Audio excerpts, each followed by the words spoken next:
Because this is not a right-wing problem. This is a left-wing. Igora, እጅግ ቀኝ ዘመም አሜሪካውያን ናቸው. But this is where we live. ይመንጋ ምልክት አለው እሴትና ርዕዮተ ዓለም አጉልብቷል. And Franklin said, a republic matters. ቡድኑ በጣም ባጭር ጊዜ እጅግ ፈርጣማ ሆነ. In this building, when the president stands, nobody sits.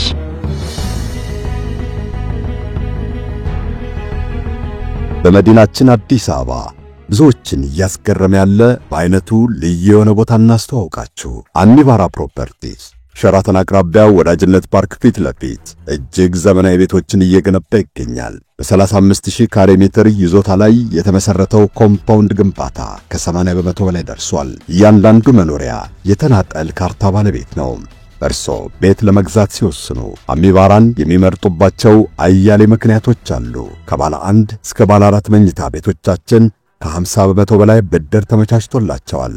አዲሱን ዓመት ታሳቢ በማድረግ ከ1 እስከ 7.4 ሚሊዮን ብር ልዩ ቅናሽ ተዘጋጅቷል። ቤቶቹ በልዩ ጥበብ የተገነቡ ናቸው። ምን ይጠብቃሉ? አሁኑኑ በ0933 75 44 44 ይደውሉ። አሚባራ ፕሮፐርቲስ በፈረንጆቹ 2017 8ኛ ወር 11ኛ ቀን በደቡባዊ አሜሪካ ቨርጂኒያ ግዛት ሻርለትቪል ከተማ በሺህ የሚቆጠሩ ሰዎች ሰልፍ ወጡ። ለወትሮው ይህች አነስተኛ ከተማ በሰላማዊነቷ የምትታወቀው በዚያን ዕለቱ ሰልፍ በኋላ ግን ለተከታታይ ቀናት በረብሻ ተናወጠች።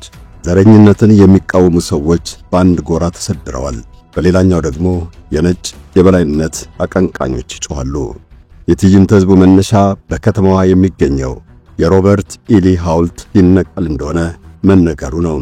ዘረኝነት እንደማይዋጥላቸው የሚገልጹት ሰልፈኞች ሐውልቱ የነጭን የበላይነት ለማንገስ ሆን ተብሎ ስለተተከለ መነቀሉን ፈልገውታል። የነጭ የበላይነት አቀንቃኞቹ ደግሞ ከባህላችንና እሴታችን ነጥረው አገራችንን ሊያሳጡን የሚል ስጋት አድሮባቸዋል። ይህ ጎራ እጅግ ቀኝ ዘመም ጽንፈኛ አሜሪካውያንን አቅፏል።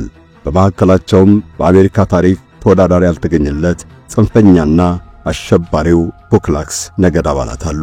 ከተማዋ የጦር ቀጠና መሰለች። የነጭ በላይነት አቀንቃኞቹ ተጻራሪዎቻቸውን እያሳደዱ ቀጠቀጧቸው። ፖሊስ ይህን ነውጥ ሊከላከል የሚችልበት አቅም አልነበረውም። አንዱ ጽንፈኛም ተሽከርካሪውን እየነዳ በጸረ ዘረኝነት ጎራ የተሰለፉትን ደረማመሳቸው። አንድ ሰው ገድሎ 20 ያክል ክፉኛ ጎዳ። ድርጊቱ በመላ አሜሪካ ከፍተኛ ቁጣን የቀሰቀሰው አገር ያጽናናሉ ችግሩንም ያረጋዋሉ ተብለው የተጠበቁት ፕሬዝዳንት ዶናልድ ትራምፕ ግን ከገዳይም ከሟችም ወገን መጥፎና መልካም ሰዎች መኖራቸውን እንደሰኮሩ ዘረኝነት አናታቸው ላይ የወጣባቸውን ሰዎች የሚያከብሩት ሰው ሐውልት በመነቀሉ ነው የተበሳጩት በሚልም ተከላከሉላቸው። እነዚህ ሰዎች አዲስ ያቆጠቆጠ የናዚ ርዕዮተ ዓለም ተከታይ ናቸው። ልውጥ ናሲ፣ ጥቁር አይሁድ ወይም ሌላ ከነሱ የሚለይን ማህበረሰብ አምርረው ይጣላሉ። ፍላጎታቸውን ለማንበር ማሸበርን ጭምር ይጠቀማሉ። የትራምፕ መግለጫ ደግሞ መጥላትም ሆነ ማሸበር ክፋት እንደሌለው እንዲረዱ አድርጓል። መገናኛ ብዙሃን በበኩላቸው ፕሬዝዳንቱ ሊያወግዙት የተገባውን ጉዳይ ለማደባበስ የሞከሩበት ግላዊ ምክንያት ሊኖር ይችላል በሚል ጥርጣሬ የጀርባ ታሪካቸውን ሲያበጥሩ ጉድ ወጣ። ለካስ አባታቸው ፍሬድ ትራምፕ የዚህ መንጋ አባል ነበሩ።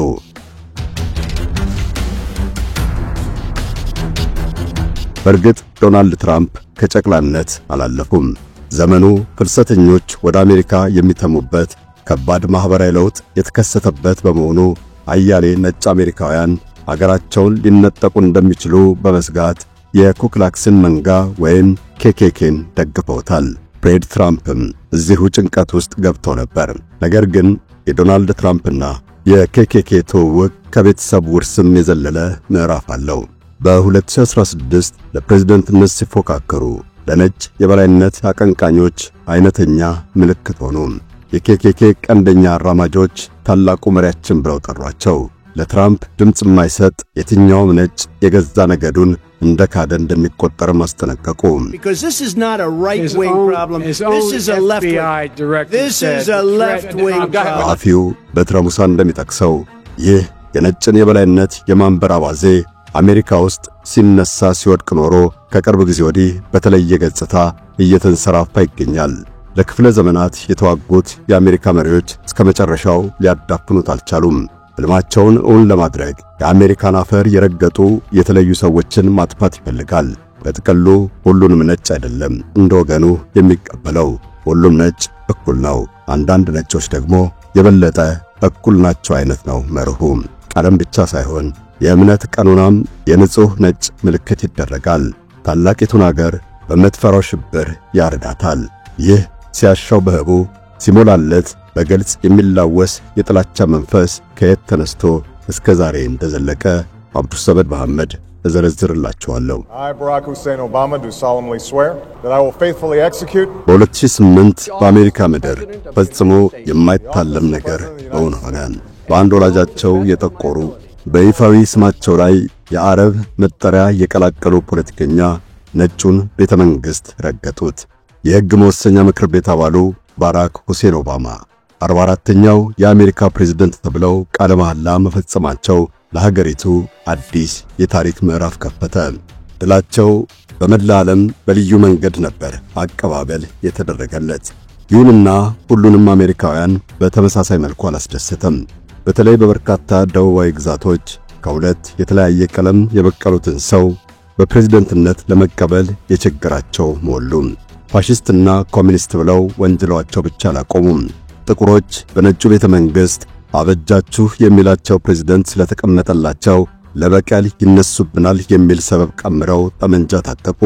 ለወትሮውም ሕገ መንግሥታዊ መብታቸውን በመጠቀም ለውቦቹ መሳሪያ ከቤታቸው አያጡም። በዚህ ዙር ግን የበለጠ አነገቱ። ለጽንፈኛ ቀኝ ዘመም አመለካከት ደግሞ ይህ አይነቱ መንፈስ መልካም የመስፋፊያ መንገድ ይሰጣል።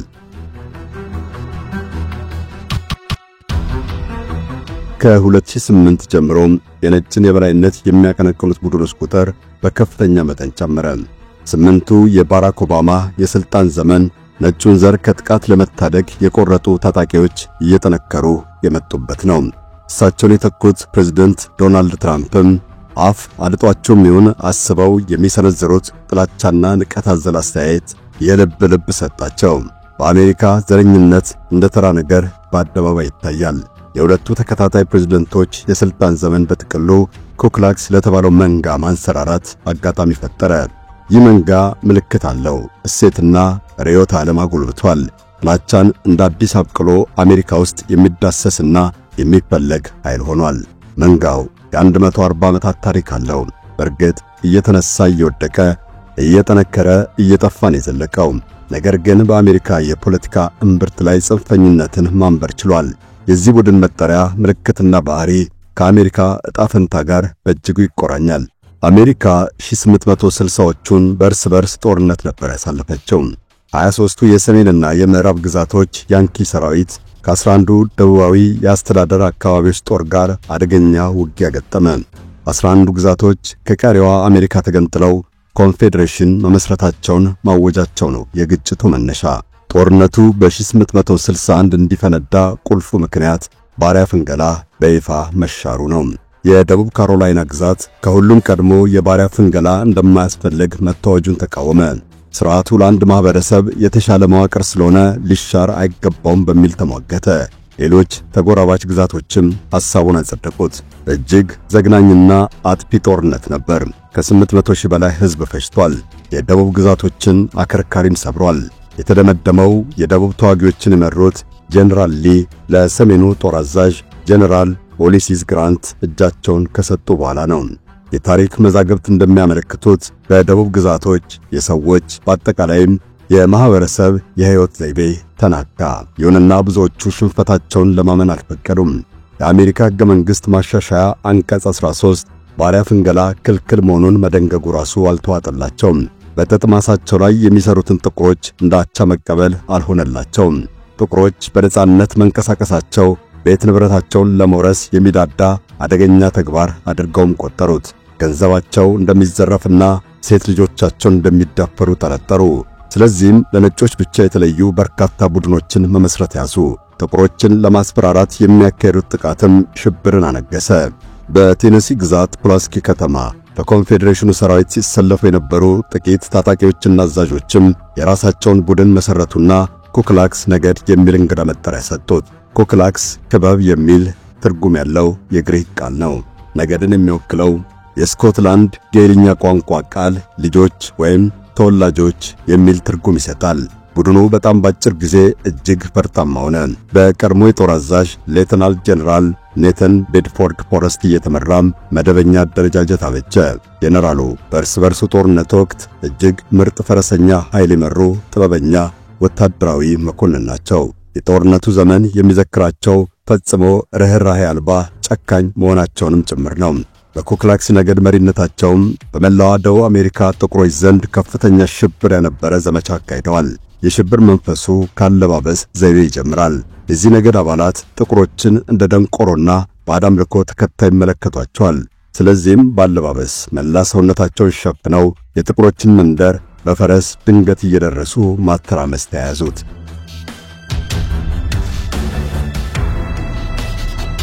ነገር ግን ጥቁሮችን የበለጠ ያሸበራቸው የመንጋው ታጣቂዎች የሚፈጽሙት የበዛ ጭካኔ ነበር።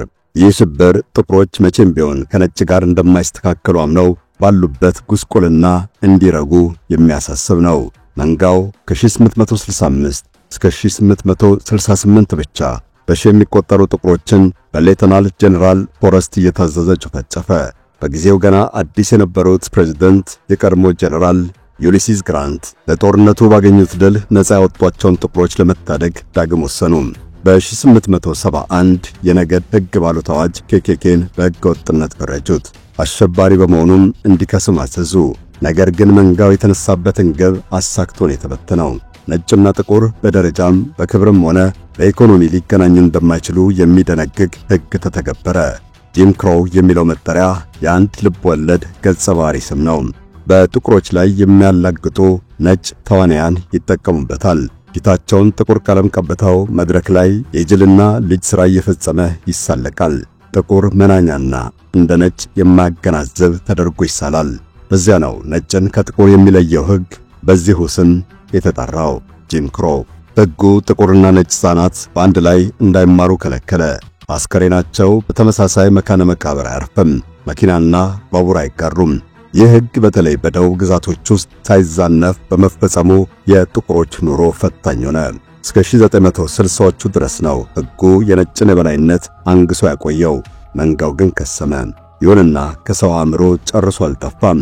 በ1915 The Birth of a Nation የተባለ ስመጥፉ ፊልም ሲለቀቅ አብሮ ተከሰተ። ይህ ፊልም በአሜሪካ ታሪክ እልቆ መሳፍርት ተመልካች በማፍራት ቀዳሚው ነው። 30 ሚሊዮን ሰዎች በየቲያትሩ አዳራሽ ታድመው ተመልክተውታል። የቲያትር ቤት ደጃፍ ረግጠው የማያውቁ ሁሉ እሱን ለማየት ተሰይመዋል። ፊልሙ የአሜሪካ የእርስ በርስ ጦርነት በደቡብ ግዛቶች ላይ ስለጣለው አሻራ የሚተርክ ነው።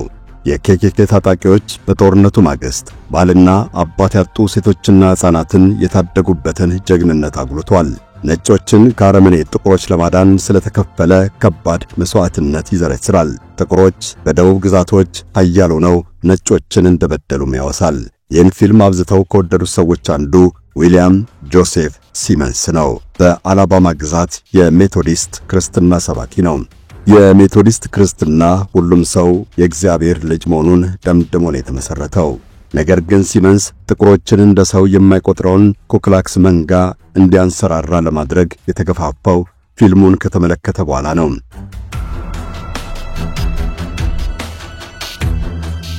በጆርጂያ ግዛት አለት በተባለ ተራራ ላይ የመጀመሪያውን የመንጋውን ስብሰባ ጠራ።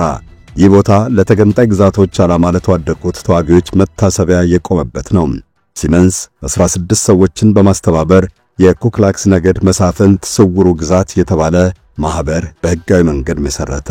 ምጡቅ የማስታወቂያ ባለሙያዎችን ቀጥሮም የማህበሩን ዝና አሳደገው። እነዚህ ባለሙያዎች ናቸው ከፊልሙ የተመለከቱትን መነሻ በማድረግ የመንጋው አለባበስና ትውፊት አሁን የምናውቀውን ቅርጽ እንዲላበስ ሐሳብ ያቀረቡት። የኬኬኬ ሐሳብ ወለድ አለባበስና ምልክት የብዙዎችን ትኩረት እንደሚስብ ቀድሞ ተረድተዋል። የመንጋው መለዮና መስቀል ማጋየት የጥንቱ ኬኬኬ ተግባር አልነበረም።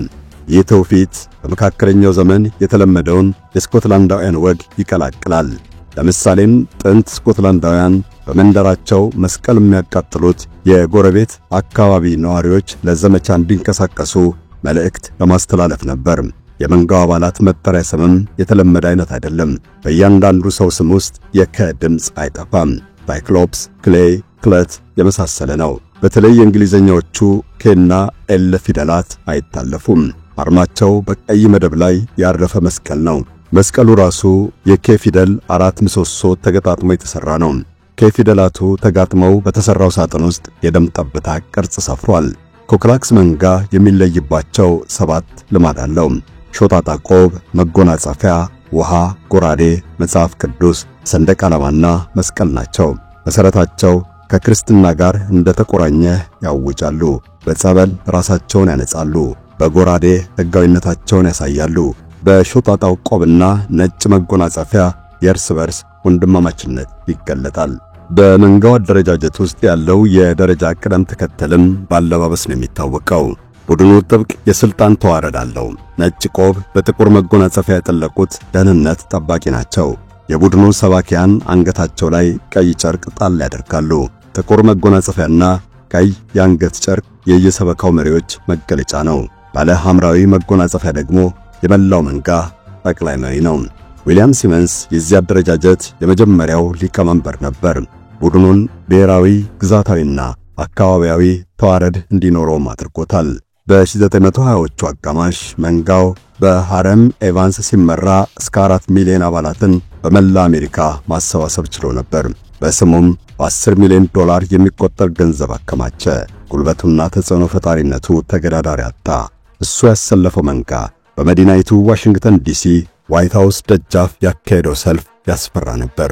ነጭ መጎናጸፊያ የለበሱ 40,000 ሰዎች ናቸው በጎዳናው ላይ የፈሰሱት።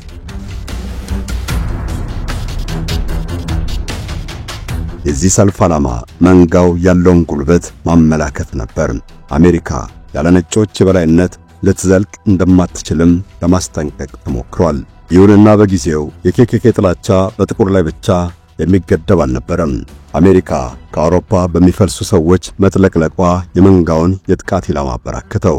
ከደቡባዊ አውሮፓ ካቶሊኮች፣ ከምስራቃዊ ደግሞ አይሁድ በገፍ አሜሪካ ገቡ። ከአያት ቅድመ-አያት የተረከቧትን አገር የማጣቱ ስጋት በነጭ ብሔርተኛ ጽንፈኞች ዘንድ ገነገነ። ጥርጣሬው እውነት እንዲመስል ያደረገው ደግሞ የጣሊያንና የአይሁድ ዝርያ የማፊያ ቡድኖች በኒውዮርክ፣ ሺካጎና ላስ ቬጋስ ከተሞች የሚፈጸሙት ወንጀል መጠናከር ነው። ለኬኬኬ መንጋ እነዚህ መጤዎች በሁሉም ቦታ ያሉ መስለው ታዩአቸው። በቻሉት መንገድ ሊፋለሟቸውም ቆረጡ። እነሱ የጠራ ፕሮቴስታንት በሚሉት ቀኖና መሰረት በአልኮል መጠጥ ላይ ገደብ እንዲጣል የፈጠሩት ጫና በሕግ ተቀባይነት አገኘላቸው። ጥብቅ የፍልሰት አዋጅም ወጣላቸው። ነገር ግን ዕለት በዕለት ሰዎችን እየገደሉና ሴቶችን እየደፈሩ አባ ከና የሚላቸው ጠፋ። የፈጸሙት ወንጀል እየታወቀ በአደባባይ ደረታቸውን ነፍተው ይንጎማለላሉ። ይሁንና ውሎ እያደር ተቃውሞ ሲበረታባቸው የአሜሪካ መንግስት እንደተለመደው አዳፈናቸው። 30 ዓመታት ያህልም በአርምሞ አለፉ። ነጮች ለ5000 ዓመታት የምድራችን የበላይ ሆነው እንደኖሩ የሚመጻደቀው ሳሙኤል ግሪን ነው መንጋውን በ1950ዎቹ ከተኛበት ያነቃው። የጂም ክሮ ሕግ ሲሻር ጥቁር ሕፃናት ከነጭ እኩዮቻቸው ጋር ለመማር ተፈቀደላቸው። ምግብ ቤት ለመግባት የቆዳ ቀለም ገደብ መሆኑ ቀረ። አውቶቡሶችና የሲኒማ አዳራሾች በራቸውን ለሁሉም እኩል ከፈቱ። የአሜሪካ ማህበራዊ መልኳ በእጅጉ ተለወጠ። ፍጥነቱ የሚለካ አይደለም። በደቡባዊ ግዛቶች የሚኖሩ የነጭ የበላይነት አቀንቃኞች ግን ይህን ለውጥ ሊቀበሉት ስላልፈቀዱ የዘር ልዩነቱን ለማስቀጠል መስዋዕትነት ለመክፈል ተባማሉ። የግዛት አስተዳዳሪዎች ጭምር ጥቁር ከነጭ ጋር ሊቀላቀል እንደማይገባ ሞግተዋል። በአላባማ፣ ጆርጂያ፣ ፍሎሪዳ፣ ደቡብ ካሮላይና፣ ሉዊዚያናና ሚሲሲፒ ነውጥ ሲቀሰቀስ የኮክላክስ መንጋ ለመነሳት አጋጣሚውን አገኘ። ነጭ መጎናጸፊያና ሾጣጣ ቆብ ያጠለቁ ሰዎች በምሽት እየተሰበሰቡ መስቀል እያነደዱ ሥርዓት አምልኮ ይፈጽማሉ። መጠሪያቸውም የአሜሪካ የተባበሩት ነገዶች ተባለ። የአላባማው ሮበርት ሼልተን የጠቅላይ መሪነቱን በትር ጨበጠ። እሱና የበታቾቹ በሚያቀናብሩት ዘመቻ ከአናሳ ማህበረሰብ የተገኙ ሰዎች ክፉኛ ተሰቃዩ። ድርጊቱን ለህዝብ በዝርዝር በማሳየት ተገፊዎችን ማሸማቀቅ በረከተ። ለተከታታይ ዓመታት በተካሄደ ዘመቻ በተለይ ጥቁሮች በአሰቃቂ መንገድ ተገድለዋል። አገር ተናወጠች። ፕሬዝዳንት ሊንደን ጆንሰን ሌላውን ነገር ሁሉ አቆይተው ይህን ዘረኛ መንጋ መዋጋት ቀዳሚ ስራቸው አደረጉት።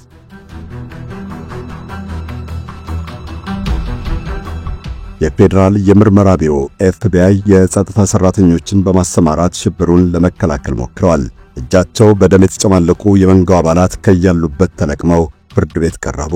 ጥቁሮችም በምርጫ ወቅት ድምጽ የመስጠት መብት የተጎናጸፉት በዚህ ወቅት ነው። ይህ አዋጅ ያበሳጫቸው ነጮች ለጥቁሮች መብት የተሟገቱትን ገድለዋል። ነገር ግን ለነጭ በላይነት የሚዋጋውን ቡድናቸውን አላዳኑትም። ይሁንና ጠቅላይ መሪው ሮበርት ሸልተን በሰጠው ትዕዛዝ ለተገደለ ወጣት ቤተሰብ $7 ሚሊዮን ካሳ እንዲከፍል መገደዱ መንጋውን አደህየው። ከዚያን ጊዜ ወዲህ ለረጅም ዘመን ኬኬኬን ወደ ቀደመ ቁመናው መመለስ የሚችል መሪ አልተገኘም። በእርግጥም እዚህም እዚያም አነስ ያሉ ቡድኖች ተመስርተዋል። ይሁን እንጂ በፊት እንደነበረው የደነደነ የገንዘብ አቅም መፍጠራቃታቸው። የቡድኖቹ አብዛኞቹ አባላት ከዝቅተኛው ማህበረሰብ የተውጣጡ በመሆናቸው ከእጅ ወደ አፍ ከማይዘለው ኑሯቸው የሚቆነጥሩት ወረት አላገኙም። ከከተሞች ይልቅም የመንጋው ስብስብ ተቧድኖ የሚታየው በገጠራማ አካባቢዎች ነው። አብዛኞቹ ድርጅታዊ መዋቅር ቤተሰባዊ መልክ ይይዛል።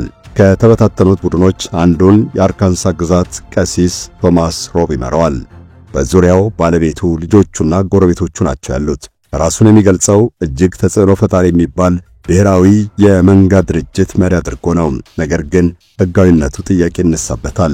በዛ ላይ ከ350 ሚሊዮን የሚበልጥ ሕዝብ በሚኖርባት አሜሪካ በይፋ የሚታወቁ 4500 አባላትን ያቀፉት የተበታተኑት ጽንፈኛ ቡድኖች የተማከለ ተሰሚነት እንደሚኖራቸው አይገመትም።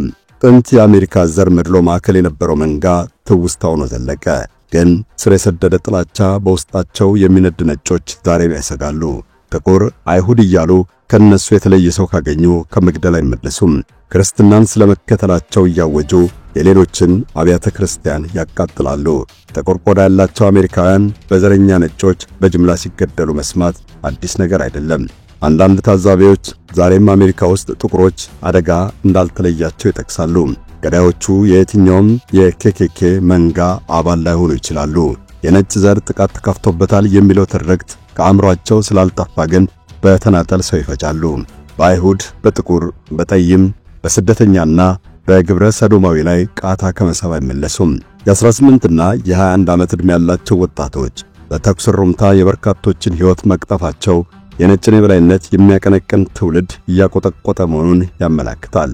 የሴራ ትንተና ሲያደሩ በሚውሉ ድረገጾች ላይ ተተክለው እየዋሉ ጥላቻን ይማራሉ። አመድ የለበሰውን ኮክላክስ መንጋ ለመረከብ ራሳቸውን ያሰናዳሉ። በማህበራዊ ትስስር ገጾች አማካይነት ጽንፈኛ ቀኝ ክንፍ ቡድኖች የሚያሰራጩት አደገኛ ትርክትም የብዙዎችን ልብ እያሸፈተው ነው።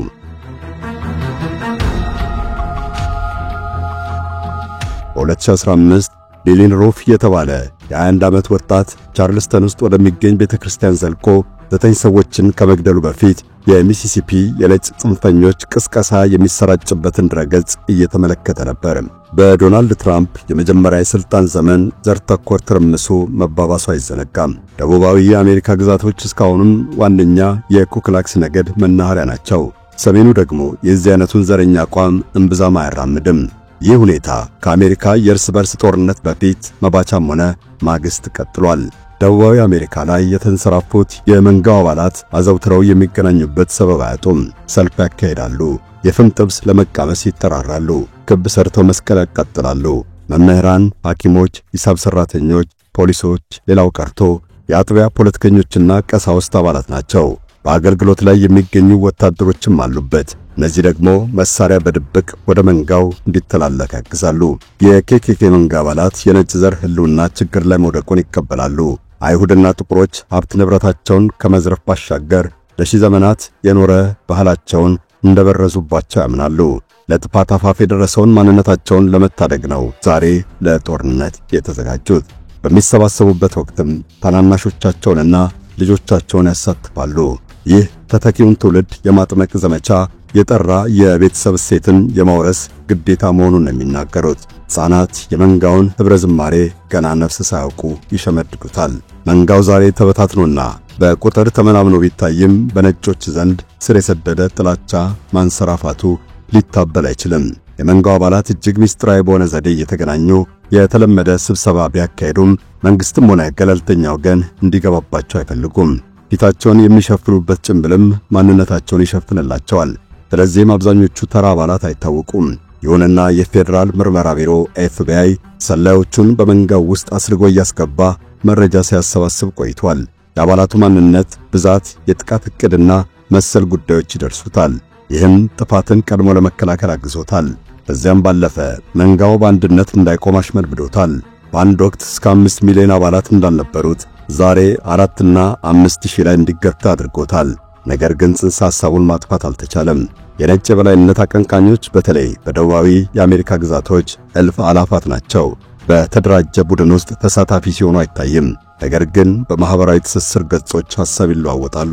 ዕለት በዕለት የሚከታተሏቸው እስከ 300,000 የሚቆጠሩ ደንበኞች ያፈሩ የነጭ የበላይነት አቀንቃኝ ገጾች ጥቂት አይደሉም። እነዚህ ገጾች የሚያሰራጩት ጥላቻም የነጭ ተቆርቋሪዎች ለግድያ እንዲነሳሱ ይገፋፋል። ሁሉም ነገር በህቡ ስለሚፈጸም በጠላትነት የተፈረጁ ሰዎች ሁልጊዜም በስጋትና ጥርጣሬ እንዲኖሩ ምክንያት ነው። ባራክ ኦባማ ነጩን ቤተ መንግሥት ከረገጡ ወዲህ ዘር የለየ ጥላቻ በርትቷል። ዶናልድ ትራምፕ ደግሞ አሟሙቀውታል ነው የሚባለው። ዛሬ በትራምፕ ገደብ የተበጀለት ቢመስልም ወደ አሜሪካ ስደተኞች መጉረፋቸው ነጮችን አስደንብሯቸዋል። ለዚያም ነው ራሳችንንና እሴታችንን እንጠብቅ በሚል መንጋው አዳዲስ አባላትን ለመመልመል የሚሯሯጠው። መንጋው በልውጥ ናዚ ቅርጽም ስር እየሰደደ ነው። የነጭን የበላይነት መስበክም ሆነ ሌላውን ማህበረሰብ በጠላትነት መፈረጅ ከአሜሪካውያን ልብ ጨርሶ ማጥፋት የሚቻል አይመስልም። በተለይ ደቡባዊ ግዛቶች የስጋት ቀጠናነታቸው ይቀጥላል። መንጋው በየአጥቢያው በተበታተኑ ቡድኖች ነው እስትንፋሱን ያቆየው። እነዚህ ቡድኖች ጊዜ እየቆረጡ በምሽት ተሰባስበው የነጭን ዘር አቆለጳጵሰው ሌላውን ደግሞ ረግመው በእንጨት ያዋቀሩትን መስቀል አንድደው ይለያያሉ። ይህ ሥርዓት አንድነታቸውንና ወንድማማችነታቸውን ለመግለጽ የሚጠቀሙበት ነው። በሌላ ጊዜ ግን ጎባን ናቸው። እርስ በርስ ይፋለማሉ። በጥላቻ ጥንካሬም እኔ በልጥ እያሉ ይፎካከራሉ። ፈጣሪ አገራችንንና ዓለማችንን ሰላም ያድርግልን። አሜን።